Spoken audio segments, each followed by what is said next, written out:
This episode is brought to you by Nespresso. Gift magical mornings with Nespresso Virtuo Pop. Compact and stylish, Virtuo Pop is made to meet every morning coffee craving. From espresso to coffee, hot or iced, at the click of a button. And celebrate the season with Nespresso's limited edition coffee flavors. Sweet almond and hibiscus, cinnamon and candied tamarind, and festive double espresso. Magic in the making. Shop the holiday gift collection exclusively at Nespresso.com. Big news. Sephora is now on Uber Eats. So if you find yourself facing a beauty emergency, like needing a last-minute gift or you're just out of your favorite mascara, again, don't panic. We got you. Order now and get $10 off on Sephora orders of $50 or more on the Uber Eats app. Order now. Offer ends October 30th. One order per customer. Additional terms apply. See app for availability. Delivery fees may apply. This is a Rogue Media Network podcast.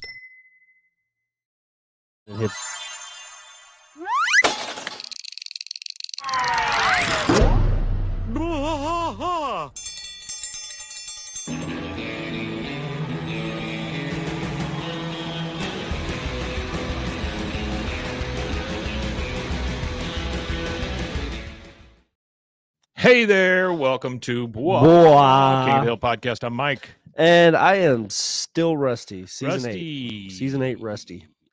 We are back to the way things used to be. We're home. We finally made it back. Heading into season 8, episode 1. I did not get the production number. What's the production number on this one? 8, ABE01, actually Okay. Right on the money. Yeah, Patch Year of our Lord. Boomhauer. Patch Boomhauer aired Sunday, November 2nd, 2000 and trace. Yep. So only 22 years old. And it's actually Almost right at it. episode 150. Yeah. Artie's here. Hello, Artie. Trey is here. Hello, Trey. And if we would have waited a little bit longer, we might have been able to do this one on the day of. That's true. Yeah. We were close. We're only a couple. We're weeks away always from it. around that time frame anyway. We always end up around it eventually. So, okay. This is bear with us if this one, Artie, we got your notes. Thank you. Bear with us on this one because we got to get back into the swing of things. We got to get back into the flow. Yeah, we've been on some different We've been doing these watch-alongs, which I don't have to prep for really. And then there's very little prep for today, a watch along. We're back to the color-coded script. You just got to have your opinions in order. We'll see how this goes. King of the Hill, season 8, episode 1. Patch Boomhauer. Tensions run high when Boomhauer's brother Patch proposes to Boomhauer's old flame. As the wedding is planned, Boomhauer soon discovers that Patch is behaving like a sleazy pervert on the side. I was in a box. Welcome. I was in a box. Hello. We were worried, but now you're here. All right, so we start with Boomhauer. Hold on. Yeah. We got to talk about the writer and the director please first. Do. Okay, so the writer is a Jack Kerouac. J.B. Cook. My Name is Earl produced 35 episodes of My Name is Earl, but also did 48 episodes of King of the Hill. I love that. As a producer, and also wrote for Lost and Found. Lost and Found. It looks like a movie. David Spade, Sophie Marceau, Marceau, however you say it. Never seen that one. That must be one of the David Spade movies that nobody talks about. But he produced produced some stuff. So and then we've got the director of this episode, Francis Ford Coppola. No, Anthony Leoy. Oh, okay. Maybe. Go for it, Anthony. He did a lot of King of the Hill. I don't even know what it looks like to direct a animated show. Like you can't tell characters to get from here to there, and how you do it. Well, that's all with the storyboard. That's all up to the storyboard director who does that. Yeah. We could talk to F, have him on. He can explain it to us. That'd be great. You've got Sparky Buff. You've got the guy Anthony Leoy. So he worked on a lot of episodes. He's been a storyboard artist, an assistant director. He's been an character layout artist, director, and storyboard artist, a retake director. So he's worked on a lot of the show. He's done a lot of different episodes, various seasons 2, 3, 4, 5, 6, 7, 8, and 9. Sparky Buff is asking if this is the only Patch episode. I'm not 100% certain. I don't want to say yes or no. Because Patch is played by who? Bruce Wayne. Brad Pitt. Yeah. Same guy. Yeah. I wonder why he never did a Batman. I don't know. He imagine Brad Pitt as a Batman, just like Batman. Smoking a cigarette. Cool. Yeah, just like smoking a cigarette. He would be the only version of Batman that smoked. Yeah, would be Brad Pitt, I think. Yeah, because like when he was in Fight Club, that's a good movie, but we can't talk about it. Badass movie. Yeah. We're not allowed to talk about it. All right, but Patch episode where he speaks, he makes a visual cameo at Luann's. Oh yeah, everybody does at Luann's wedding. Okay, so just to wrap this guy up, he did work on a lot of cool stuff, or a lot of stuff that's watched. It's kind of funny that he worked on this one. He worked on the Cleveland show actually. Oh, okay. For 88 episodes. I mean, take a job where you can get it, you know. Well, I mean, they canceled one, so it's like I got to get in where I can fit in. Yeah. But he actually went from King of the Hill to American Dad to the Cleveland show. So the segue was it made sense. And then he went to Big Mouth after that. I wonder so if he worked because, on Big Mouth. You know, Big Mouth actually looks like one of those shows. It's got kind of the same art style. Yeah. Did 20 episodes of Human Resources as well. Oh, okay. Have you ever seen that one? No. I've never seen that one either. I think it's one of those ones that's I don't think it's an animated one. Oh yeah, it's a spin-off of Big Mouth. Oh. It's a workplace comedy set in the world of the monsters. Yeah, it's them weird ass monsters from because the monsters was the weirdest part of Big Mouth. Yeah. Because they had like the period monster and all that weird shit. So this actually that could actually be kind of funny once you take all the kids out of the equation, because I thought that was what was weird about Big Mouth is that they were all like prepubescent kids. Yeah. And if you take that out of the equation and you just have the monsters, I think that might actually be a fun show. Yeah, it might be pretty good. All right, so let's get started on season 8, episode 1. We start with Boomhauer in the hot tub. He's reading the paper, and we only see him from his back. He reaches over occasionally and grabs some cheese and some grapes, like a Roman emperor or something. I mean, it's very. I have no doubt that Boomhauer knows how to relax. He's pretty chill. No doubt whatsoever. Oh yeah. The phone rings. He gets up out of the hot tub and he's wearing his tiger stripe bikini bottom. I don't know what you call those. What do you call them? Yeah, bikini bottom. Not a G-string. It's a what do you call the banana hammock? What is a thong? It's not a thong. It's a Speedo. A Speedo. Yeah, Speedo. No one makes cheese like the Americans. A cock sling. All right. I think the vernacular is cock sling. He picks up the phone and goes, yo. And then you hear, kind of distorted, you hear, daggone man, dog, you're talking big old bite apple man, talking about sends a daggone buying cow. And then Boomhauer says, oh man, you talking about them like a dang old dang. And then we also hear, daggone big wingo bang dog, like, woo, yeah, baby. That's the entire back and forth between him and Patch, and we don't know that it's Patch yet. Yeah, we don't know who all it is, we know is this is probably somebody related to Boomhauer. That's all we really know. Now we go over to the alley. We've got all 4 guys. So we got Hank, Dale, Bill, and Boomhauer. Hank says, wow, so your little brother Patch is getting married. Now that calls for a beer. And you hear, yep, mm-hmm. He goes, yeah, you boys were always competing over something. Who could sell the most copies of Grit? You remember Grit magazine? Nah, what is that? Tell us about Grit. It was so you as a kid would go door to door selling this dumb Grit magazine. It was just another one of those like side hustles that little kids could have, like selling. Oh, I got you. Selling wrapping paper. Is this it here? Shot hunting skills with these tips and tricks to bring down game quickly and accurately for humane and ethical hunt. It says Grit magazine. Yeah. Okay. It says rural American know-how. When was that published?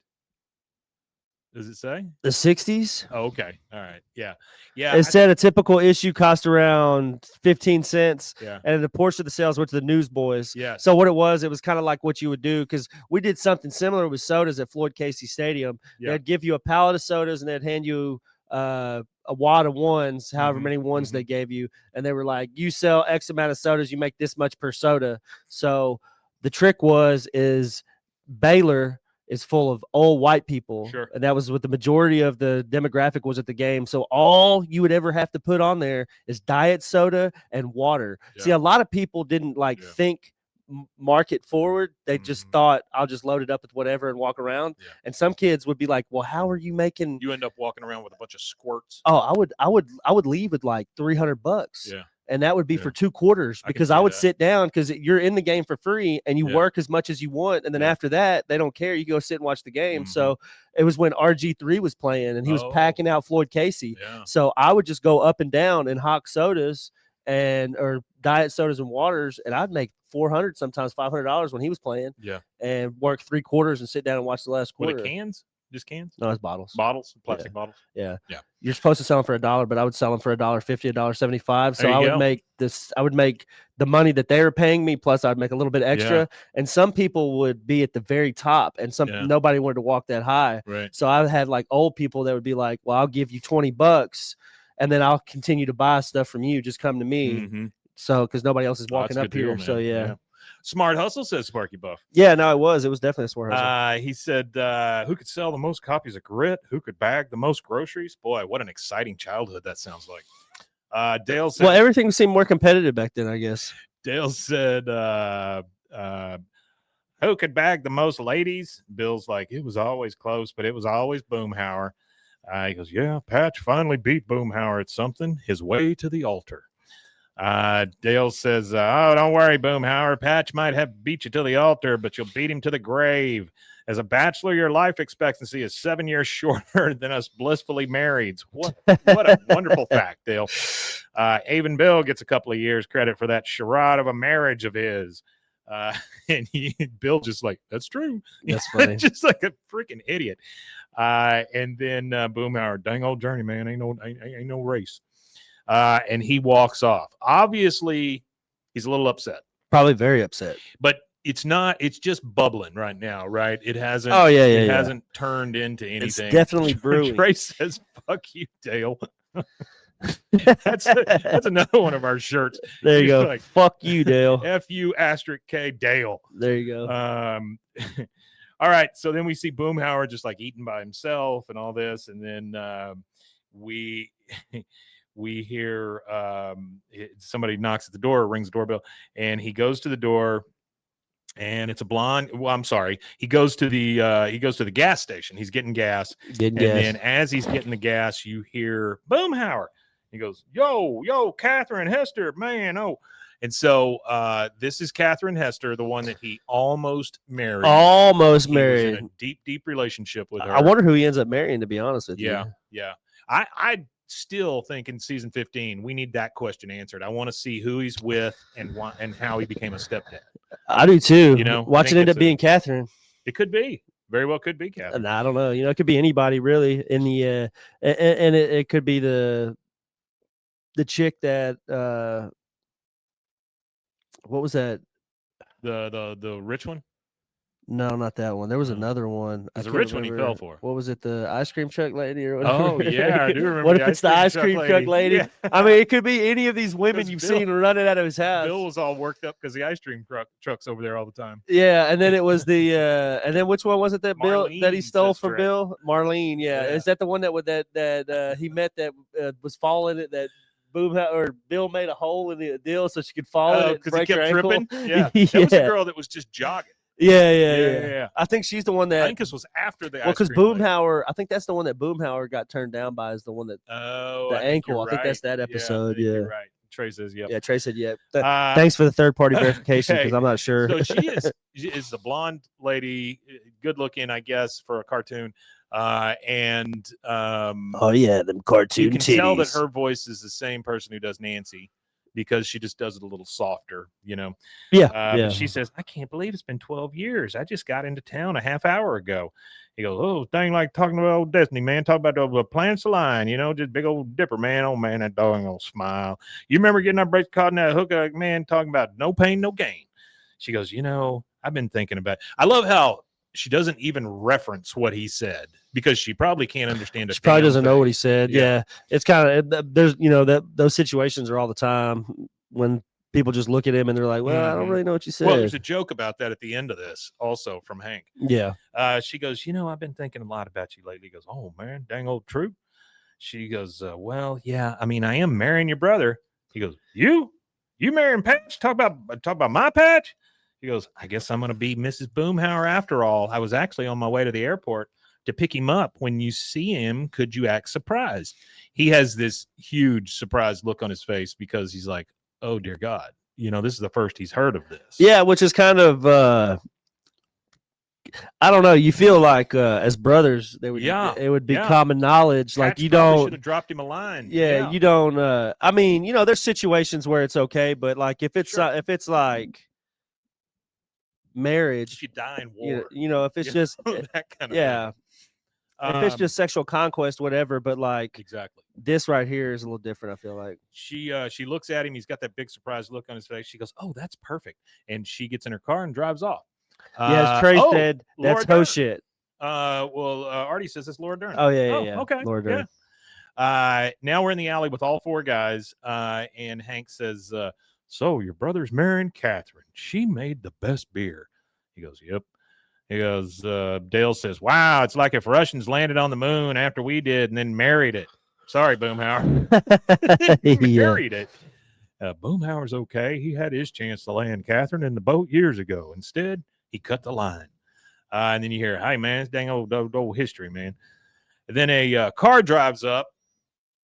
Who we come to understand as Patch is hanging out the window and just like, yeah. He jumps out. He's a lot less reserved than Boomhauer is. He jumps out, he slides across the hood like frickin' Starsky and Hutch, and then goes up and starts messing with his brother. Before that, Boomhauer's like, "Oh man, here they come now, dude. Go act like a surprise, man." And then he jumps out, gentlemen, introducing dang old deuce and daggum future Miss Patch Boomhauer. And then he shows Catherine. She gets out. Hank says, unbelievable. And then Bill's like, Catherine, is it not? I mean, that's the weirdest sentence to come out of Bill's mouth. Bill's Catherine, weird. is it not? Catherine, is it not? What are you, the Knights of the Round Table? That's right. No, he's just round at the table at night. Patch and her are real lovey-dovey. And then Boomhauer looks at it, dang old stand there, man, black t-shirt looking all no, I'm sorry, this is Patch saying it to him. Dang old stand there, black t-shirt looking all sharp, man, with that hair all scruffy on top, boy, man. He gets Boomhauer in a headlock. He goes, come here. And Boomhauer's like, yeah, okay, man, okay. Hey, God dang, man, don't wake up dang old lion. And then he reverses it, puts Patch in a headlock. So this is brother, beating up other brother, that kind of thing. Yeah. Oh, man, hey, come on. Hey, ow, daggum jaw, man. Talk to TMJ, man. You know what TMJ is? Yeah. Temporal-mandibular joints. Yeah, it's where it clicks, right? Yeah. I think it's where it clicks. I had to look it up. Yeah, Artie says Patch is more like an obnoxious Rad Thibodeau. And he's absolutely right about that. The one that dated. Yeah, similar. Yeah, very similar. Yeah. All right, so now we're in Hank's backyard. They're having like a little. Except for I like Rad a little bit That's more. True. Yeah. They're saying welcome back to Arlen, and you got Boomhauer talking to a little crowd of people. I'm sorry, I'm going to get these mixed up the whole time. Patch is talking to a little group of people, and he goes, "Shoot, man, yeah, that's what like got me out of dang old Port John business, man. Dang old quick, like man, I'm telling you, like woo, talking Andy Dump, man." I don't know what the hell that means. Yeah, I don't either. Lost on that one. and then Dale's just like, oh, Patch. Like, he just loves Patch. Yeah, whatever, Patch. Yeah, and then Nancy and the girls are sitting over at the outside table, right? And they're just kind of watching Patch. And Nancy's like, I tell you what, blood runs hot in that Boomhauer family. I mean, she is ready to go all the time. Yeah, she is. She's a firecracker, that one. Min says, yeah, that Patch got it going on, but he a dog. I can smell it from here. And then, of course, Peggy, here she comes. I still remember the day Catherine left for London. Boomhauer stayed in his hot tub for 2 straight days. I've never seen a man look so unhappy, yet so relaxed. I mean, that's basically what we said. Yeah, that's what we said, yeah. Hank does look kind of relaxed all the time. That's right. Hank sees Boomhauer with Catherine. They're over there talking. And he goes, Bobby, what are you doing? Because Bobby comes out with a hamburger on a pillow. And Bobby says, Artie, Brad Pitt versus Matthew McConaughey. That's the right. exact reason why somebody needs to revive Celebrity Deathmatch. Well, it's also the reason that one of them needs to run for governor. I wonder why that show ever ended. You know how Celebrity good that Deathmatch? was? Because I would imagine it's now you could probably do it now with AI, but back then they were doing it with true claymation, and that is a lot of work. It is a lot of work, but I feel like nowadays that would be so insanely popular. Oh, probably, yeah. Imagine watching Donald Trump and Putin fight it as clay dummies. Yeah. Or like I say, I think you could probably do it with AI at this point. Or Kim I Kardashian was in and a Jeffree box set. Didn't Star they or bring it something back like a that. few years ago? I don't They may remember have. them bringing it back. And they might have done like a one-off special or Maybe they just something, ran but out I of don't remember clay. bringing it back. Maybe that's it. They ran out of clay. Just ran out of clay. Yeah. We got to stop, guys. Well, I remember the Vern Troyer was the last one we were able to make. That's all the clay we had. I remember there was a clay shortage because it was something to do with a clay shortage. It was the Wallace and Gromit, because wherever they were getting their clay from during COVID, everybody was buying clay. Yeah. Everybody was buying everything during COVID. Like, I hate that last episode of Wallace and Gromit where they're just the little metal outline skeletons. I think it's just crazy some of the weird things that became scarce during the COVID, like clay. Like clay, modeling clay, knitting, stuff for knitting. The other thing, yarn and stuff. The other thing shot up through the roof that the overlords of the planet got out during COVID is supply chain. So now you can blame everything on the supply chain. You know, nobody talked about freaking supply chain except for people that worked in industries like that. Yeah, nobody cared about the supply chain until then. Yeah. And now they can just go, oh, it's supply chain. You're like, oh, okay. Yikes. You can't tell me there's a toilet paper shortage. There never was. No, actually, there's a guy that I was buying video games from online, and he worked at a toilet paper factory. I was in a box, said he looked it up, and apparently the creator's been talking about bringing it back. Oh, okay. That would be great. Hey, if it comes back, we'll talk about it. That's it. All right. So she says something about that, and then Hank sees Boomhauer talking with Catherine. They look kind of lovey-dovey, honestly, or like they're going over what used to be. Bobby comes out with a burger on a pillow. Hank says, "Bobby, what are you doing?" He says, "I want to show Patch I've got what it takes to be a ring boy." Bobby is super wasted in this episode, by the way. Yeah. And Hank says, "It's ring bearer. That's Lady Bird's job. Besides, you're old enough to be an usher." Bobby's like, "Usher? Wow. Sir, come when you have a tie," he says to Hank. Patch is up on the picnic table. He gets up on top of the picnic table, standing there, and he goes, "Yo, shush it. Talking about since I was a little old boy, big brother man, feed me dirt and daggum bugs. But, long story short, man, talking about best man." And he looks over there's a very, very pregnant pause. We look over at Boomhauer, and then finally, yo. And so I guess he's agreed to it. Yep. John Redcorn, everybody applauds. John Redcorn, in his only line, looks over at Hank and says, "Very touching, but something tells me this is not over." Bobby's still got the burger, and he takes it up to Patch and goes, "Do you take this burger to be your dinner?" And it's funny that he's the one that's predicting that, because he's the one that would know better than anybody. Yep. I think that's exactly where that came from.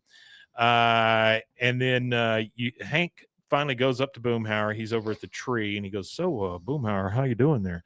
"Well, man, dang old beard a little warm, but, he goes, "I just hope you're ready to be thinking of her as your sister-in-law." He goes, "Hey, man, I ain't got no dang problem, man. You're talking about got your son, you're walking around carrying a dang old little burger on a pillow, man. And he just kind of walks off, Yeah. He's trying to deflect it, right? He is. He's definitely trying to deflect it. He knows that Hank's right. But, yes, Artie says Patch and John Redcorn are kindred spirits in philandering. That's absolutely true. So he walks away. Yep. Now we're back in Boomhauer's hot tub again. He's practicing the toast he's going to give. Isn't he the one that listened to Dido that one time? Yes. My tea's gone cold. Yes. I'm wondering why. That's when he got depressed. He turns that Dido on. Yeah. Sparky says, very prophetic of John Redcorn. Yep, you're right. Yeah. It is definitely foreshadowing. So he's in there reading it. He goes, we're here to congratulate Patch and Catherine on. And then here comes Patch, daggum cannonball, and jumps into the hot tub. Boomhauer is bothered by Patch, just in general. Yeah, I think so. He goes, "Watch with that dang old cannonball, man." Luann walks up again in her only interaction here, and she says, "Hello, Mr. Boomhauer. Thanks for letting me borrow your Walkman. I broke it. Yeah. I love that line. Thanks for letting me borrow it. I broke it. Which is awful. And then, of course, Patch, he jumps out of the hot tub, gets in a lawn chair, starts fanning money around, and says, talking about me, ow, here, kitty, kitty, bachelor party, man. Daggum, find you a place to sit, darling. I mean, gross, right? Number one, he jumps in the chair, fans money at a woman he's never met, and says, sit on my face, basically. Sit on it. Yikes. And then Boomhauer getting in front of this, he's like, just a little kidder, man. You know, every dang old April Fool's growing up, man, putting a little old frog in my bed. You know, old Patch, man. Luann walks away. Patch runs up to her and says, woo, dogs, that's a sweet taste, man. Look forward to that meal, you know. And he just gyrates like a fool. Then Boomhauer says, you know, you got to talk about things about turning over a new leaf with Catherine, man. You got like vows, man. Talking about vows. He goes, yo, man, talk about eating at home, man, except for drive-through window action now and then, man. Talking about fast food, baby. Patch is a creep. Damn, that's a funny line though. Talk about they gonna eating at home, man. And then a little drive-through window action now, Boomhauer man. pushes Patch. Make them fries extra crispy. And Boomhauer said, they gonna grow up, man. All right, now we are back in the alley, and they sound like they're from Fort Worth. I bet that? you Boomhauer's probably from Fort Worth. Maybe. I don't think they ever talk about where he's from. No, but there is another thing in this episode that confuses me, and we'll get to it in just a second as far as location goes. Guys are rolling in the alley. Boys run up and breaks it up because there is a fight. They are literally rolling on top of each other. And freaking out, and Bill looks over and goes, fight! And you hear, get off me, man. And then Hank goes over to break it up. He's like, now calm down, both of you. I can't understand a word you're saying. That's the joke. I think that's the joke. Yeah. Pat says, shoot, man. I mean, I just thought, wait a man, goes off that gun jealousy, man. Ugly green-eyed monster, man.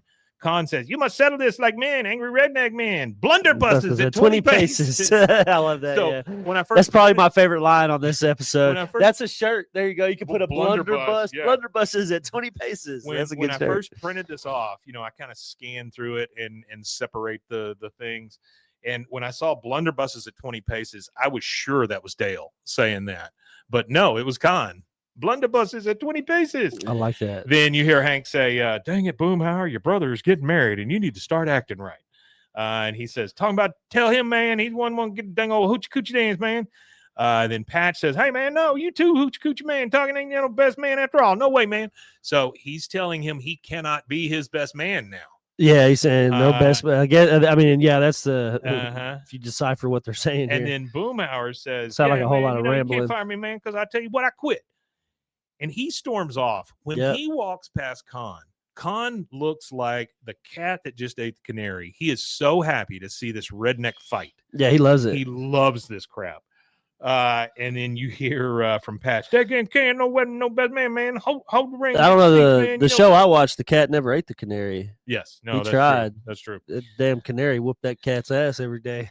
so did a bird on a coyote. Yeah. Hold the ring, give a speech, man. You know the bachelor party, man. Talking about Hank, and then everybody goes, whoa.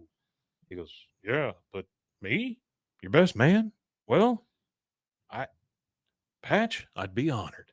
And then it just kind of goes over and you see a very sad Boomhauer. Boomhauer knows what has happened here, and he does not like it. Yeah, I really think that Hank and them really should be giving Boomhauer the benefit of the doubt, not Patch. But they don't. Which is weird. It's really weird because that's his friends. It's true. You know what I'm saying? That's his people, and they're, I don't know. It's kind of all iffy. right. So that is our first commercial break. We'll take that, and we will be right back. Yeah.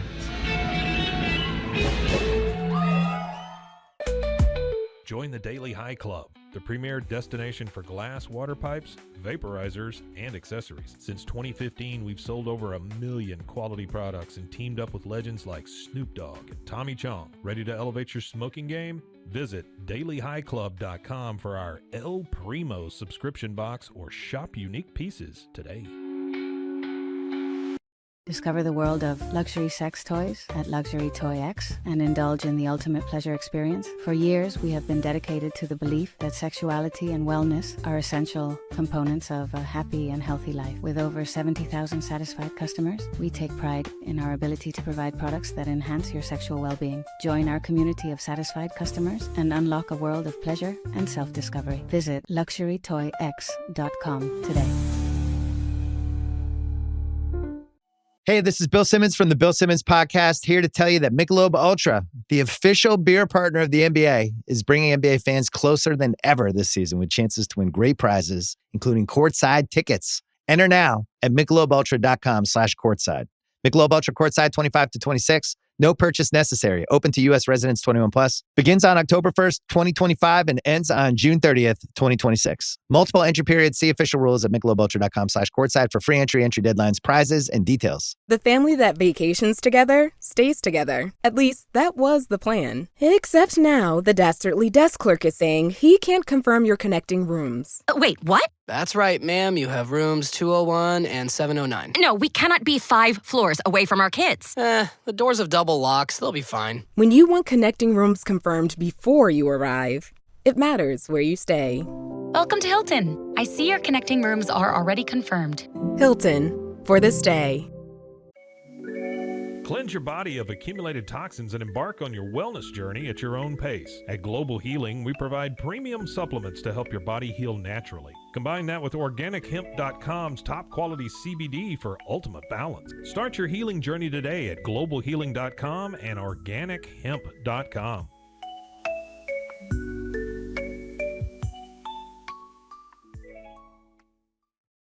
I'm Hunter, the founder of Hello Cake, and today we're digging into ED meds. The number one thing we hear is that guys are sick of waiting for ED meds to kick in. Traditional ED meds take about an hour to kick in as they have to go through your digestive system, where Hello Cake's ED medication dissolves under your tongue and works in about 15 minutes. That's about 3 times faster than traditional ED medication. Curious about ED meds? Go to hellocake.com.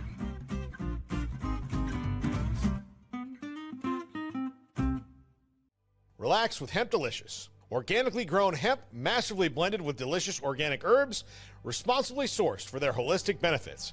Each sip offers calming, antioxidant-rich wellness, brewed just for you. Sip the calm with Hemp Delicious. Find your blend at hempdelicious.com.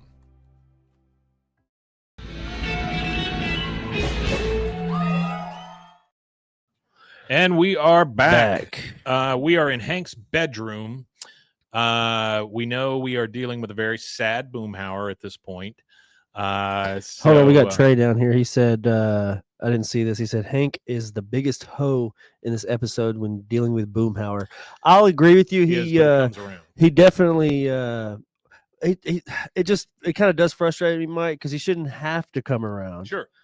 Like Boomhauer, out of all the guys in that group, Hank should be able to trust him. He's not Bill. He's not Dale. He's not off. Honestly, is the one that has the best head on the shoulder. I think so too. Yeah. You know, out of all 4 of them, Hank obviously is the pillar of the community. Sure. But like Boomhauer is not far from Hank. Like he has his, like anytime they're doing stuff, he I guess sometimes they kind of do infantilize him with Dale when him and Dale are roughhouse and they're playing around. Yeah. But Boomhauer, I feel like is. Yeah, it is his day one. He's supposed to be his best friend from the start, like kind of thing. Like the same things he does for Dale and Bill. It feels like he gives Dale and Bill the benefit of the doubt when they're usually the 2 losers of the group. But he doesn't offer that same courtesy to Boomhauer. I just wonder if that's because he knows Bill and Dale are idiots, you know, deep down, and he knows Boomhauer is better. So he expects more from Boomhauer, Probably, I guess. I would say so, even though he can't understand what the hell he's saying. I think that'd be stretching, but yeah. All right, we're in Hank's bedroom, of course, because we have to have that in any episode. And Hank's talking to Peggy. They're getting ready for bed. Well, what was I going to do? Let Patch have a wedding without a best man? Boomhauer had his chance with Catherine. And Peggy says, maybe this is just the kick in the pants Boomhauer needs to snap him out of that Peter Pan lifestyle. He goes, maybe you're right. He's not getting any younger, and all the women he dates are something's got to give. Now, Artie, there was that one episode of Catch a Predator, and Boomhauer walked in, but he walked into the wrong house. it was the wrong. He was supposed to be next door, and he was like, "I'm talking about dang old my bad," and then shut the door and went next door where he was going. In this episode, yeah, Peggy's not a turd. No, she's not. She's really not. This is one of the most redeeming episodes for her, I think, in a long time. Like she just sees that, and she knows, the Peter Pan lifestyle. She's not talking bad about Boomhauer. She just knows he lives a really young lifestyle, and then she says he's not getting any younger, and the women he dates are. So, I mean, that's as bad as it gets for Peggy in this episode. Yeah. So I'm pretty proud of her in this one. Kathy and Jimmy must have not had a great time doing this one because she didn't really get to say that much. All right, so we're back in the alley with Bill, Dale, and Hank. Boomhauer's across the street working on his car, and Bill says, "So, what are Patch and Catherine serving at their wedding? I need to know what color tux to get stain-wise," which is a great Bill. That is funny. Hank and the guys go over to him, and he says, "Hey, Boomhauer, we're going to start planning the bachelor party at my place tonight. You want to join us? Remember how much fun you had at our bachelor parties?" Then we get 3 separate flashbacks. Yeah. We get one where Bill is getting married, and Bill is jacked, by the way. He looks like a bodybuilder in this thing. Bill looks he fit. goes, "Hey, Bill, can you grab me a beer?" He gets up, and he's got a ball and chain on his leg, and everybody just laughs and guffaws. Then we go to the second one, and they're just playing poker during these. Like, that's their wild bachelor party. Yeah, just playing poker. And Dale says, "Hey, Hank, could you grab me a beer?" Hank gets up. He's got the ball and chain. Everybody laughs. Then you get Boomhauer. He says, "Dang old ball and chain, man. Hey, man." And then you go to the third one, and you hear Boomhauer say, "Hey, man, Dale, why don't you give me a dang old beer, man?" Dale gets up. He's got a ball and chain on it. And instead of reacting like, "Oh, that's a funny joke," he says, "Ah!" He's running around like crazy. "Whoa, what is it? A bomb? I can't lose it. It's after me. Help!" Like he falls down.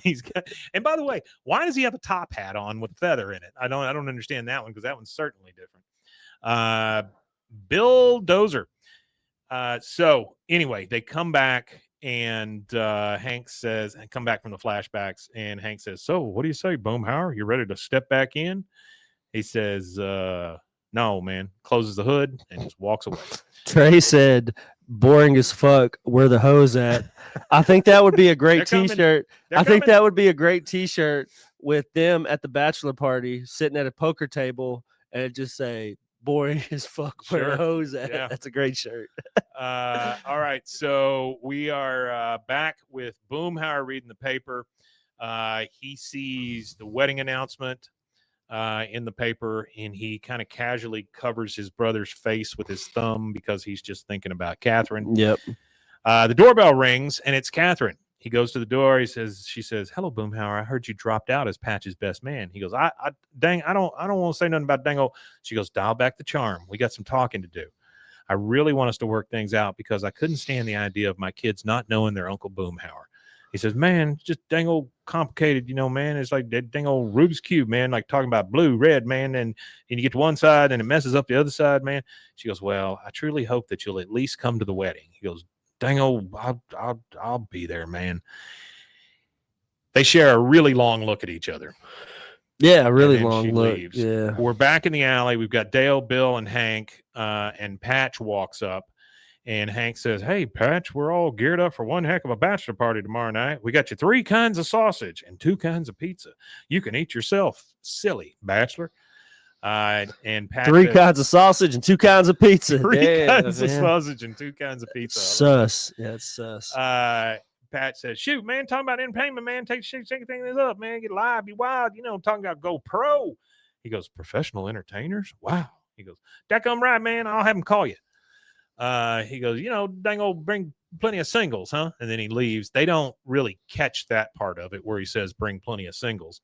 Patch leaves, and he's making that kind of stuff, right? Hank says, "Oh, I wish Boomhauer could see how happy Patch is." Oh, already said Uncle Boomhauer. That'll be her last name too. Uncle Jeff. Uncle Jeff. Well, already, I would say yes on that, but like I used to call my grandmother, by her. It was like Nana, her last name, Nana Shackelford. That's what I would call her. So it would be, Called my grandmother Frank.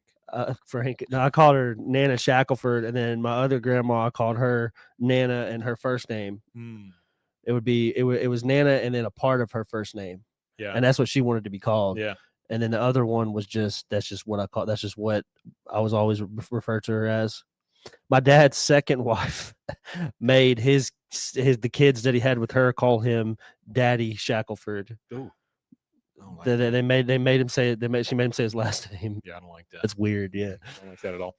All right, so now maybe that's why they divorced. It's kind of weird. It's kind of weird. We're at Hank's house, and we're at the table in the kitchen where they often have supper or dinner or whatever. Hank says, tomorrow night from 7 to 10 p.m., the family room is reserved for a bachelor party. I got a variance from the city. They're letting us use 70 decibels, same as Bennigan's. Like, he's very proud of that versus, extremely the fact proud that they can get as loud as Bennigan's. When's the last time you saw a Bennigan's, by the way? Never. Really? Didn't they used to have one in the mall? No, we never had a Bennigan's. We never had one. But I know would it's like see an them up in Irish Dallas and Fort Worth and stuff like that. Yeah, they're in Dallas for sure. Yeah. It's just Chili's. It's Chili's. It's TGI Fridays. It's the same thing. But it's an Irish. Yeah. But it's like frozen. It's not super Irish though. Frozen meat pies, barbecued frozen meat pies. Barbecued frozen meat pies. Yep, and lots of potatoes. Peggy says, "Well, we're having a bachelor party for Catherine. Microwaved frozen meat pies, not barbecued. I don't know why I said Patrick barbecue. Swayze movies. So it's going to get crazy over there. I really too, like right? Patrick Swayze. Do you? As an actor, yeah, I thought he was a good actor. He played in some of my favorites, multiples of my favorites actually. So could you say that when you watched his movies, you were having the time of your life? Red Dawn. Yeah, as a teenager, Red Dawn. As a teenager, I had like a little plastic AR, a plastic AK, and I was like, "Yeah, Wolverines!" I'd run, you put on black paint, you'd stand there and watch the movie and pump the gun. Yeah, pee in the radiator. Yeah. So yeah, it's gonna get nuts. Hey, Jared, he says Red Dawn. All right, so she takes the plates, but Bobby wasn't ready for her to take his plate, so he's like, "Huh?" Then Hank whispers over to Bobby. Bobby, now, I can't officially invite you to the bachelor party, but if a certain usher sneaked in and had a Snappy Tom or maybe some unattended Collins mixer, I'd be too busy to notice. And like gives him a big wink. Yeah, that's also a Charlie Sheen movie. No, I don't know what a Snappy Tom is. Snappy Tom is a spicy tomato juice cocktail. Really? It comes in a little can like V8 used to. It was basically an offshoot of V8, but it was spicy. My dad does that. My dad doesn't drink a Snappy Tom like that. But what he does is, it was Snap-E Tom. Yeah. It was a tomato and chili cocktail, fire roasted chilies, jalapenos, onions. But no, what my dad would do Artie is says Snappy Tom's in the notes. It is in the notes. He would pour. I'll just let it naturally happen sometimes. But he would pour tomato juice in his beer. My dad did that, and then he would dump pepper on top of it and drink that. A lot of people do that. But yeah, it's generally used like in Bloody Marys. Like a chelada. Isn't that what that is? Chelada? Isn't that what that is? Pretty much like tomato and beer. Michelada? Yeah. Yeah, chelada, how do they say it? And then they pile all the stuff on top of it. Like it'll have shrimp and it's like a giant, it's like a Mexican Bloody Mary, basically. Well, no, there's two different things. There's a chilada and then there's a michelada. Oh, okay. A chilada is just like a Mexican lager with lime juice and salt, I guess, is what it says here. But it can be enhanced with clamato, tomato juice, hot sauce, soy sauce. So it's like a variation of a michelada kind of thing. Red eye. Tomato juice shot in your beer is called a red eye. Yeah. My dad called it a trailer park Bloody Mary. Is what he would call it. After I have Taco Bell, I have a red eye. Yeah. All right. So he's whispering to him and like winking at him like it's some big deal that he can come in there and drink some unattended Collins mixer, which there's no alcohol in it. So the phone rings. Hill residence. Yeah. You hear, this is Craig T of KT Entertainment of some special talent tomorrow night. Is that correct? He goes, oh, yeah. The party planner. Gives Bobby a big thumbs up. He goes, now the groom mentioned that he would like to have a happy ending. You cool with that? He goes, oh, of course. He's getting married.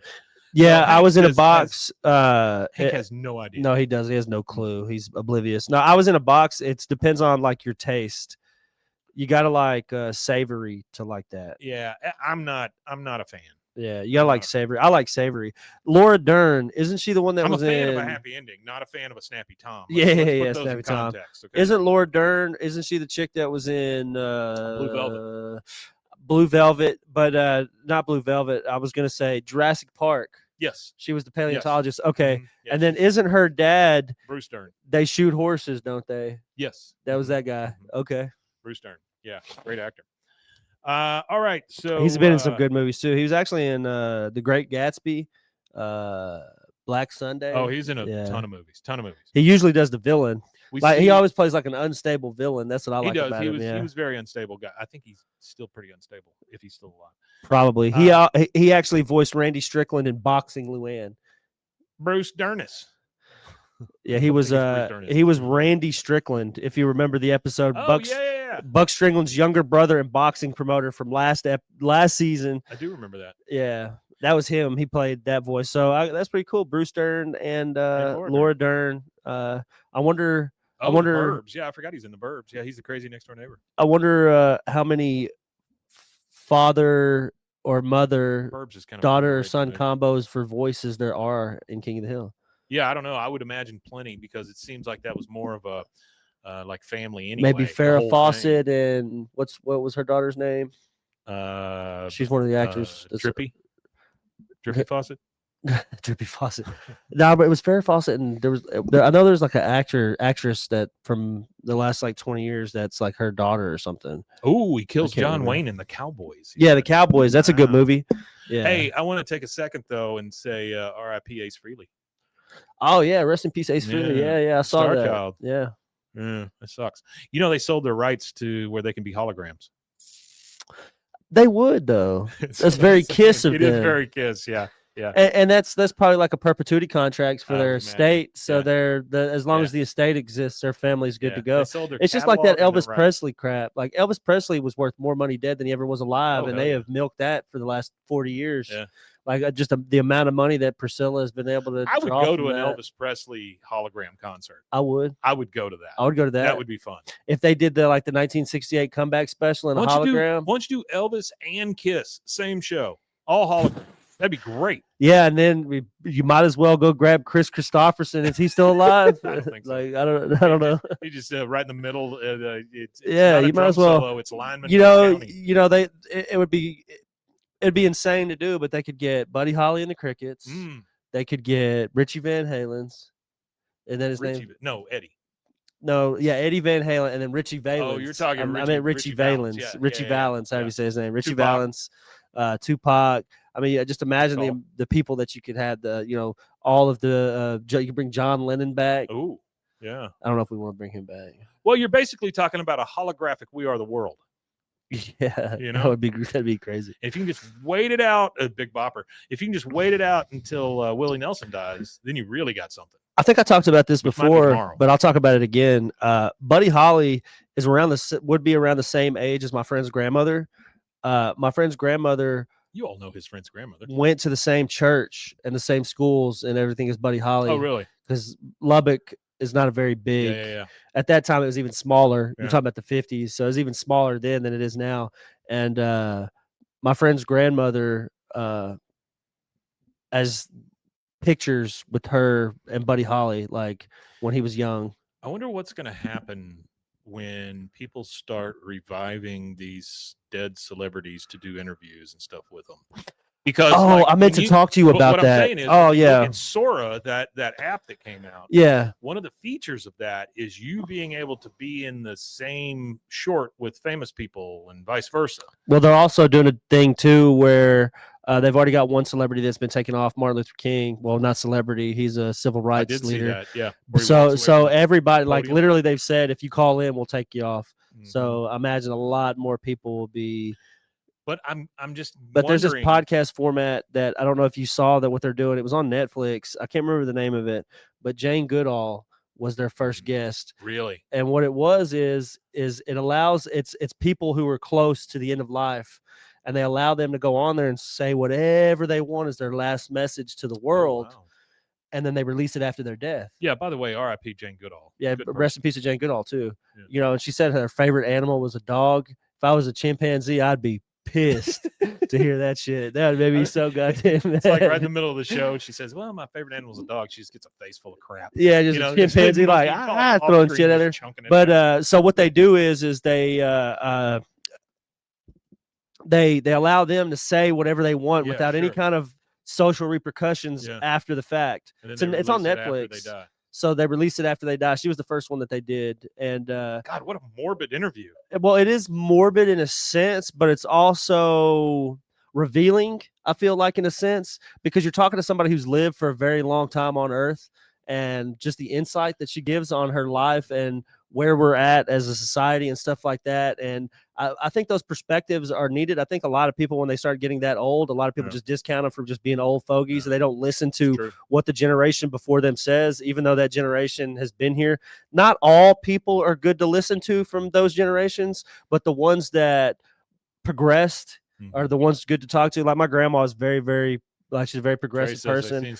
My grandma after World War II was a part of the British Communist Party and everything. My grandma's a super progressive woman, and now in her 90s, it's cool to hear her perspective on what the world looks like now and how she could relate and compare it to like the world that it looked like in the 30s and 40s when she was a little girl growing up. So it's like, I don't know. I think those types of formats are really cool, and I really can't wait to see how that format develops. It's a little project that Casey and I are working on for one of the schools here in town, which is you go and you interview somebody's family, like you get them on the phone and interview them about them, and then you put it like in almost a podcast form, and you give that as a present to the person.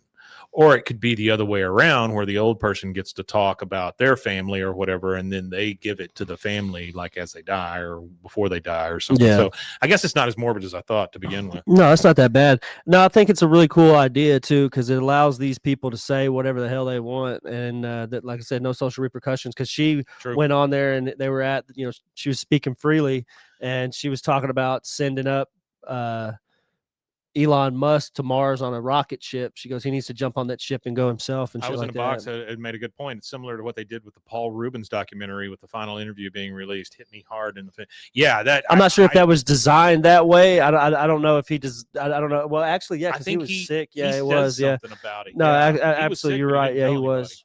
Yeah, he was sick. But yeah, no, that's cool. I like that. I like the ability to hear people's more candid. Because they don't have anything to repercussion. They don't have to worry about TMZ or none of that shit. They're in the afterlife. All right, so we left off with Craig T of KT Entertainment talking about a happy ending, and Hank's like, of course he's getting married, because he has no idea. Boomhauer, zero ideas. The street, and I don't mean to interrupt you. I just want to tell you what that show was called. That show is called Famous Last Words. Okay.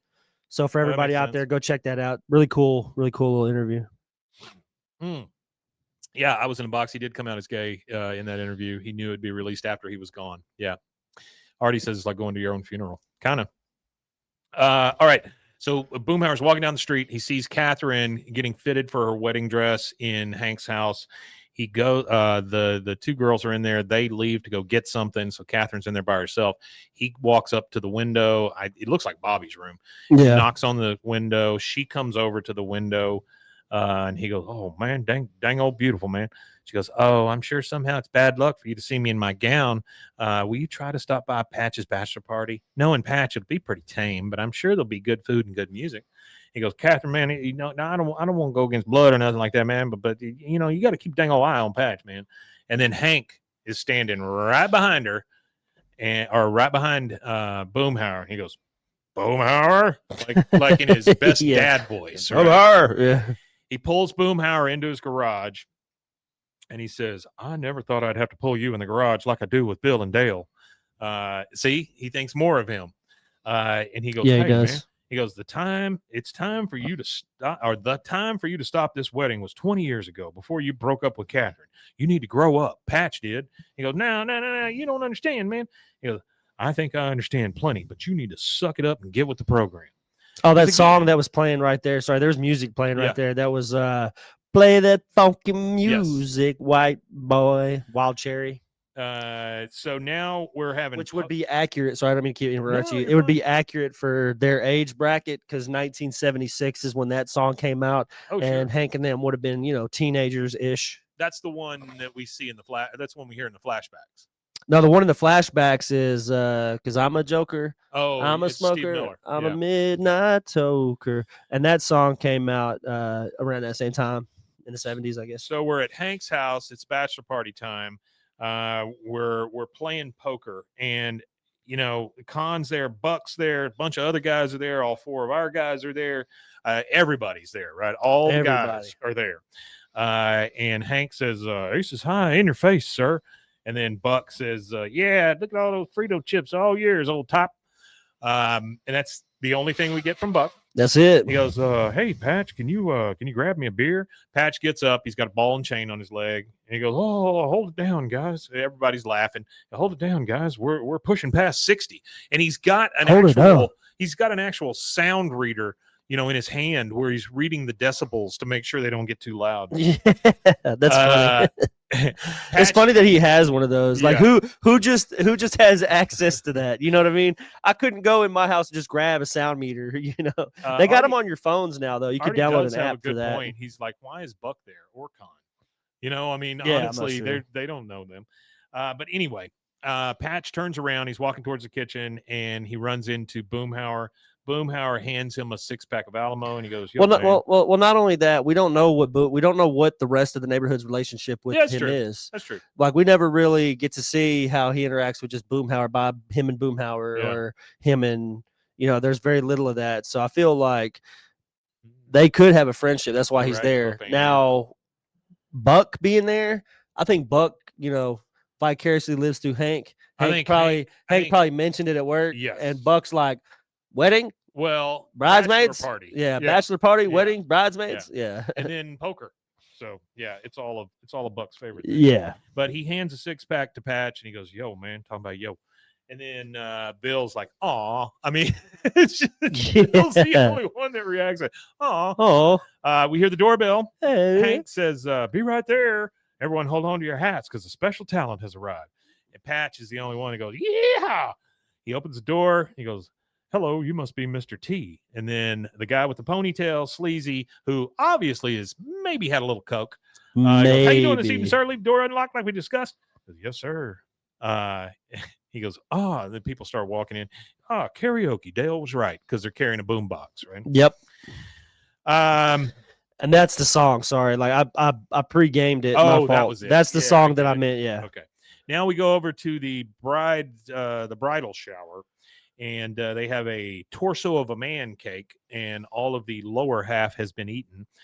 And Men they're giving presents to Catherine.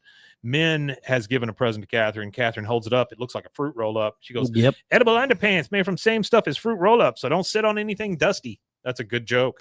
That is a good joke.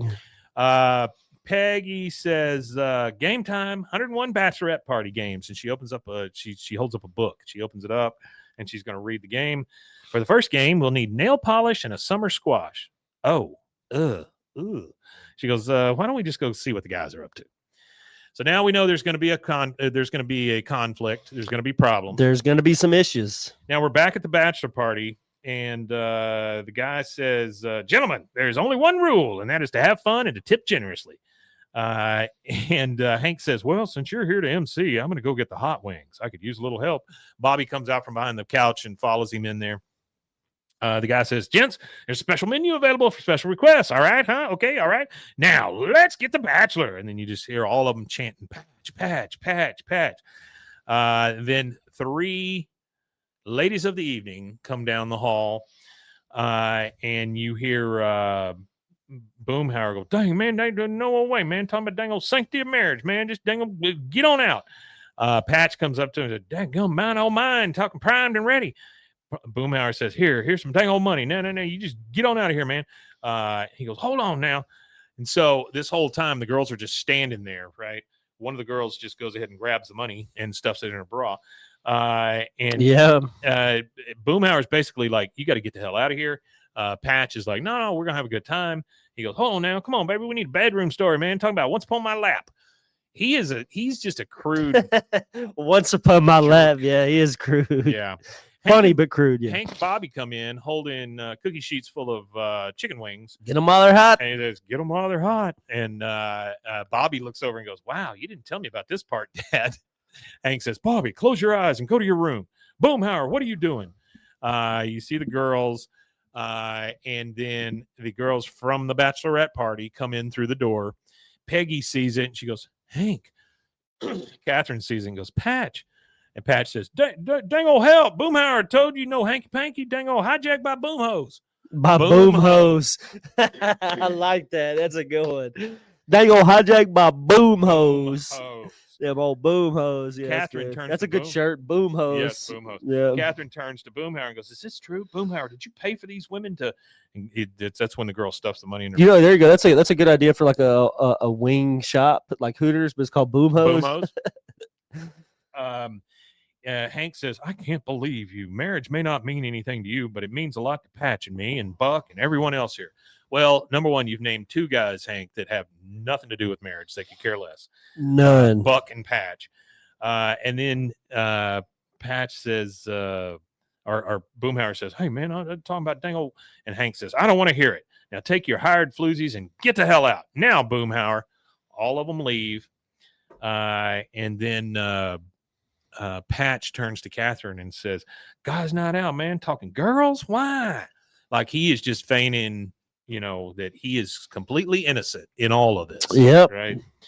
And Peggy right here is like Catherine shuts the door in Boomhauer's face, and we go to our second commercial break. We will do that real quick, and we'll be right back. Right back. There it is.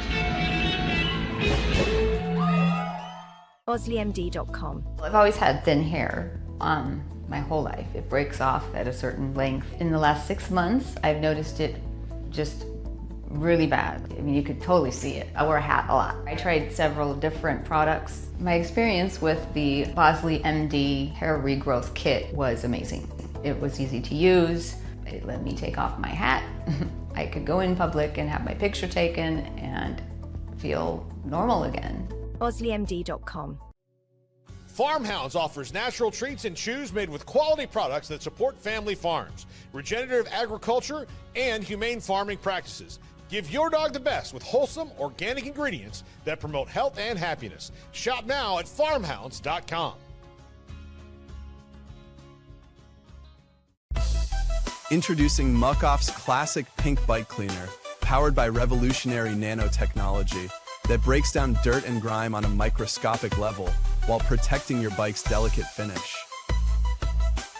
Developed by our mad developer Alex and tested by riders, our products are made by riders for riders. Discover more at us.muc-off.com, where we break the mold to bring you the best in bike care. This episode is brought to you by Indeed.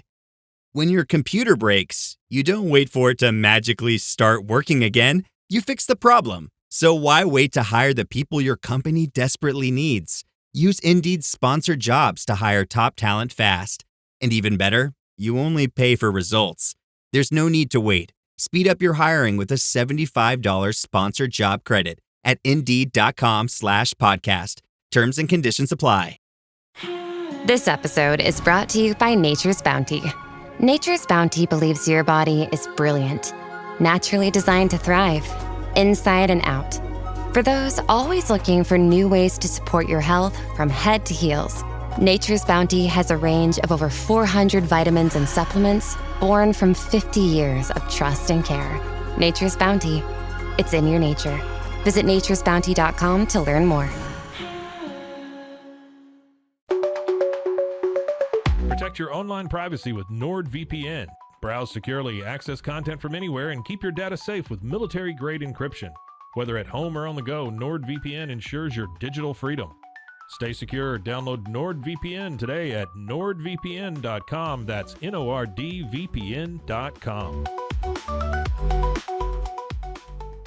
Looking for tickets to the hottest shows, games, and events? Ticket Liquidator is your one-stop shop for great prices, no hassles, and guaranteed tickets. Since 2003, we've been connecting buyers and sellers, providing access to sold-out events at prices lower than most secondary market options. Whether it's sports, theater, or concerts, our massive nationwide network ensures you get the tickets you want, guaranteed. For the best seats at the biggest events, start with Ticket Liquidator today at ticketliquidator.com. That's TICKETLIQUIDATOR.com. Ticket Liquidator.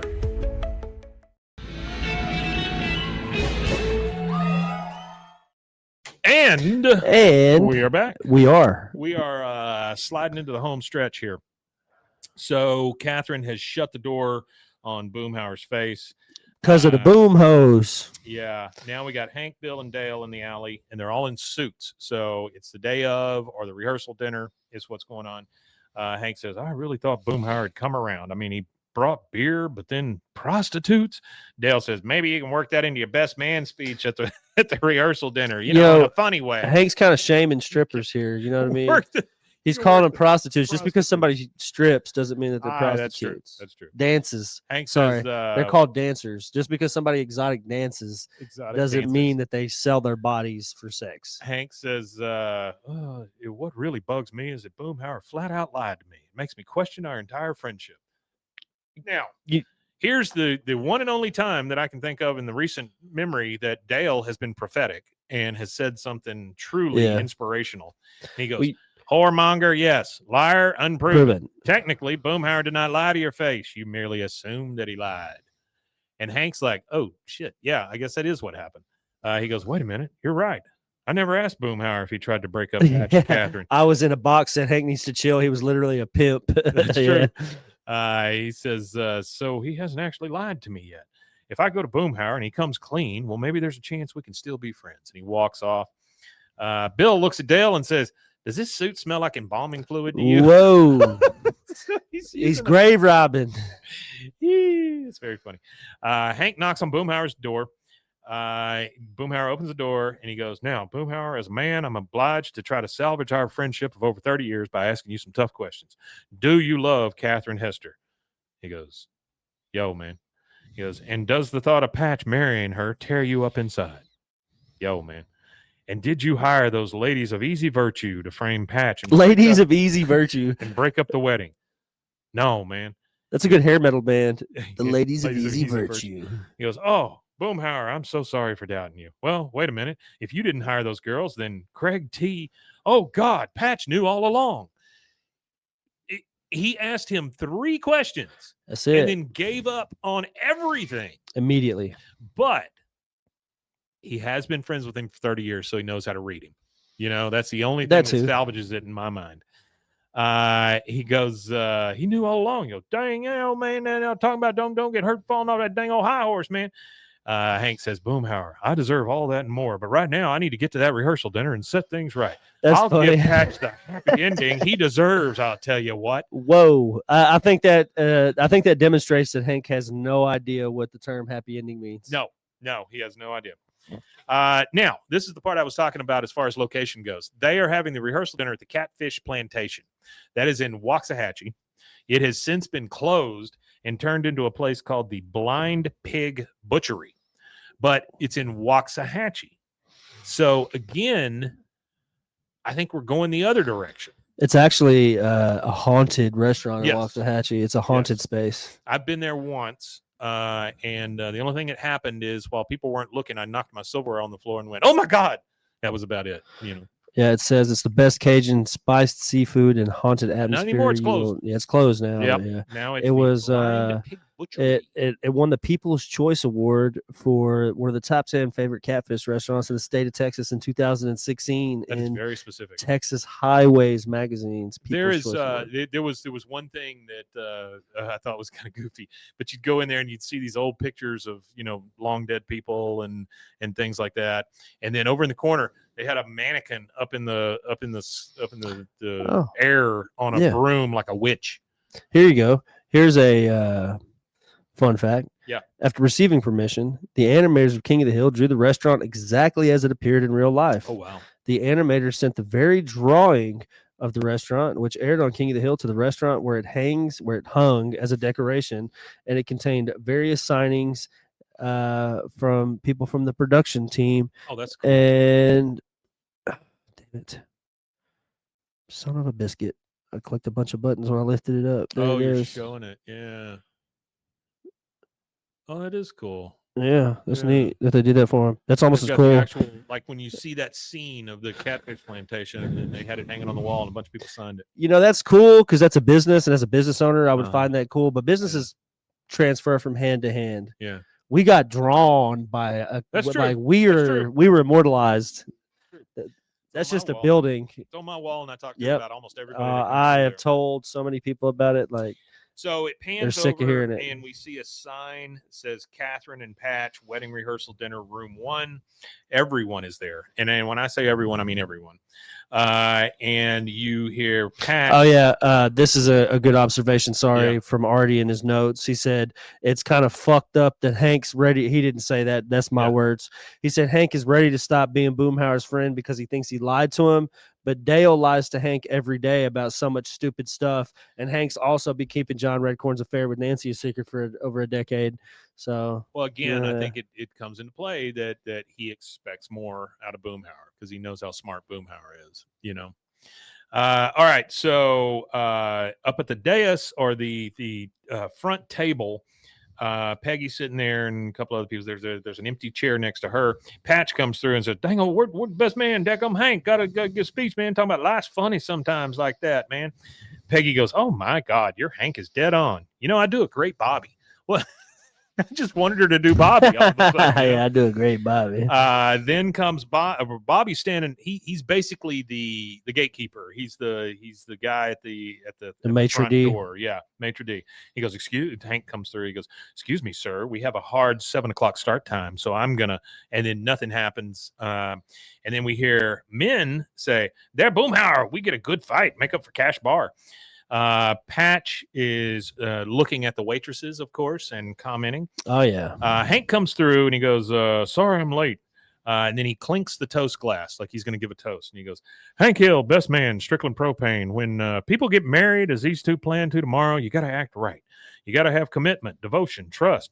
You can't be fooling around, and you surely can't be." And then Catherine interrupts him. She clinks on the glass. She stands up and she says, "There's something I have to say. When Patch first asked me to marry him, it was a dream come true. But when I got here, I realized how much Patch reminded me of Boomhauer and that I might be trying to recapture something I lost.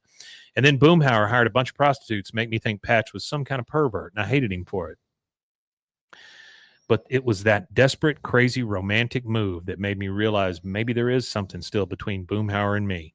I'm sorry, Patch, I cannot marry you." Patch looks at her and he's like, "Well, now hold on, baby. Goddamn, no, it was all me, man. Yeah, all me. Talking about frequent buyers. Spent Thanksgiving with them hoes, man." that killed me. Imagine being Brad Pitt having to say these lines. Yeah, Thanksgiving with I these spent hoes. Thanksgiving with these hoes, man. There's another shirt. You have like a turkey or something like that. Around it and a turkey with an eggplant coming out of it. Yeah. And you hear, "Oh my."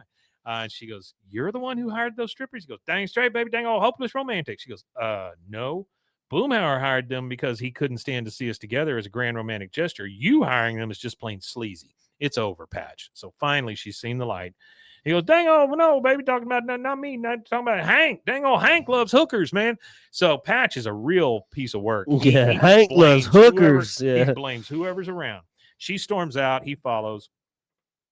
The next day, we've got Boomhauer and Catherine standing by her car, and they're talking to each other. And she says, "Well, here we are saying goodbye again. Don't worry, I'm not going to do a donut in your front lawn this time," which I think we've all seen that. Yeah. A pissed off girlfriend doing a donut in somebody's front yard.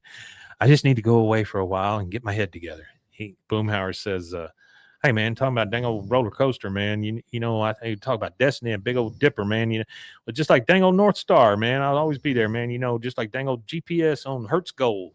I guess they used to put a GPS in a Hertz Gold thing. You got it?" Yeah, maybe. She goes, "I feel the same way." They hug and she drives off. He goes to the guys in the alley. Hank hands him a beer and he goes, "Hey, dang old Hank, man, you know, talking about life that dang old might never ever come, but if it do, man, I know, man, I might be putting a little call on you, man." He goes, "Well, Boomhauer, I'd be honored." And then we get our credits. Everything's right with the world again. After the credits, we get, "Woo, Patch" from Dale. And that's about it. That is about it. That is season 8, episode 1. Patch Boomhauer. Patch Boomhauer. I think we can all agree the one that and Patch only. Boomhauer's a piece of crap. Piece of dog turd. And we'll revisit that later, I guess. But thank you all for being here. I know this one ran just a tad long, but we appreciate you guys being here. You want to tell them where they can find us for more nonsense? Yep, you can find us at BWAAAKOTH. You could email us at BWAAAKOTH@gmail.com. All right. Thank you again for being here, for always being here. Artie, Trey, I was in a box. Let's see who else we got. Propane Man, Trey. I think I already said your name. Artie again. Jared.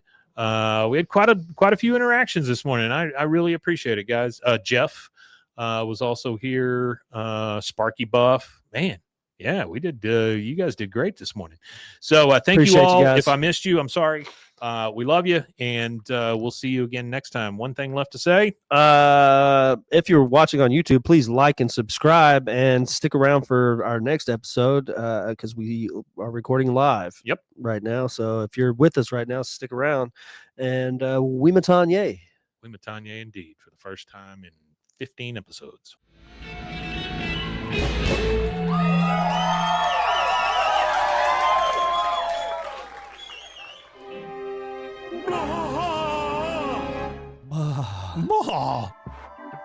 This has been a Rogue Media Network